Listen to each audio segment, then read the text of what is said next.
สวัสดีค่ะ หนูชื่อเด็กหญิงกนกระดาภูมิวิทยาวัฒน์ชื่อเล่นชื่อกระติบค่ะ มาจากโรงเรียนถาวรนิมิตรวันนี้จะมาร้องเพลงแค่คนคุยค่ะ เชิญรับชมรับฟังได้เลยค่ะ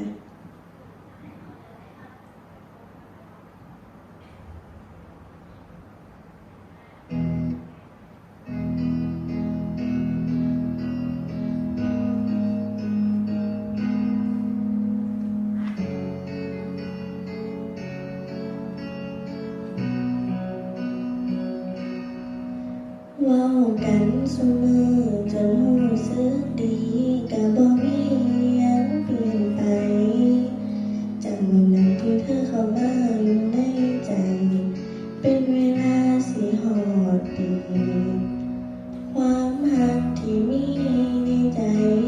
ก็เริ่มสิหลายแล้วตอนนี้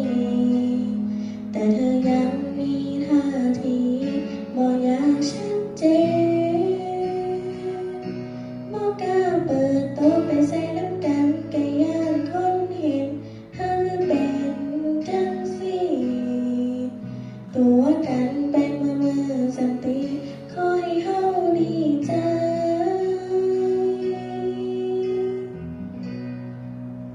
ก็เฮาแค่คนคุยให้ทุกอย่างก็คือแฟนแต่บ่มีสิทธิ์ควงแขนเติมโตเป็นคนของใจก็เฮาแค่คนคุยเขาพอคนคุยไหมเธอใจเขาก็ให้เฮาไปเขาสิคุยกับเฮาโดนปานใดมันบ่สำคัญว่าเป็นคนที่ฉันก็เป็นได้แค่คนคุย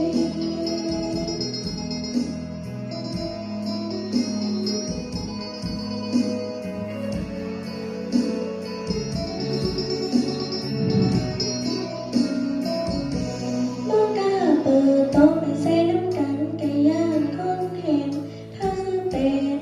จังซี้ตัวกันเป็นมือสันติ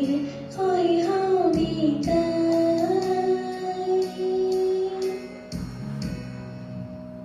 ก็เฮาแค่คนคุยให้ทุกอย่างก็คือแฟนแต่บ่มีสิทธิ์ควงแขนเปิดโตเป็นคนของใจก็เฮาแค่คนคุยเขาพอคนคุยไหมเธอใจเขาก็ให้เฮาไปเขาสิคุยกับเฮาโดนปานใดมันบ่สำคัญว่าเป็นคนที่ฉันก็เป็นได้แค่คนคุย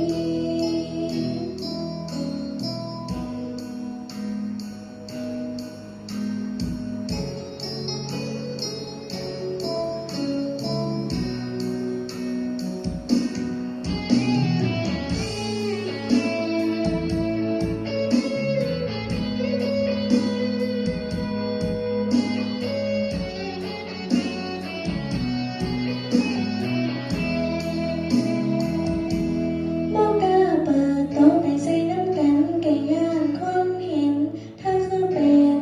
จังซี้ตัวกันเป็นมือสันติขอให้เฮาดีใจ